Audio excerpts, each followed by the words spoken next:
Bonjour à tous et bienvenue sur les Lego en perspective. On connaît tous plus ou moins l'histoire des Lego, mais aujourd'hui, on va la découvrir plus en profondeur.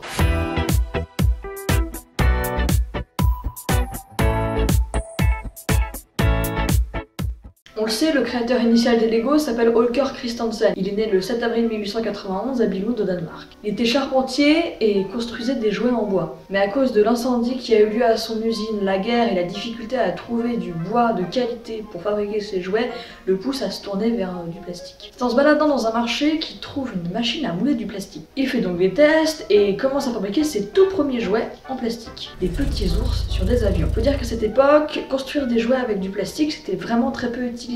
Faut dire que son arrivée dans le toy game a complètement révolutionné son époque. Les petits avions se vendaient plutôt bien, mais en 1952, il décide de changer complètement de façon de faire en construisant des petites briques emboîtables. Sauf que les briques ne s'emboîtaient pas du tout correctement. Heureusement, en 1958, l'arrivée du plastique ABS, un type de plastique, favorise complètement la qualité d'emboîtement des pièces parce qu'il est bien plus résistant et plus solide. Pour innover et se diversifier un peu, en 1969, The Lego Group ouvre le tout premier Legoland.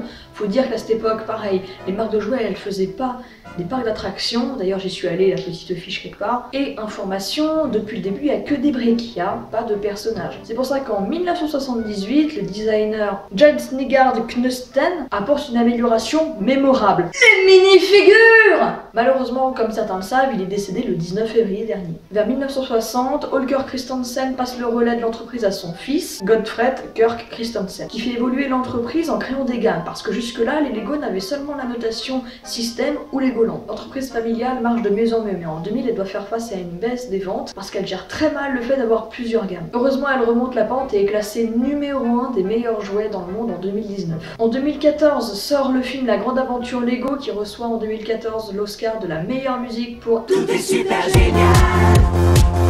Pour conclure, si le groupe Lego fonctionne toujours maintenant et est aimé par autant de personnes, c'est parce qu'il s'est innové, notamment en créant des gammes qui touchent des thèmes actuels, comme Lego City ou Lego Star Wars, mais aussi grâce à leurs normes de qualité strictes qui permettent aux plus jeunes de pouvoir construire ce qu'ils veulent sans danger. Voilà, j'espère que cette petite vidéo vous a plu. Si vous avez des vidéos à me suggérer, dites-les moi dans les commentaires, ce sera un plaisir de les lire. Abonnez-vous, activez la cloche de notification, moi je vous dis à très vite, salut à tous, ciao!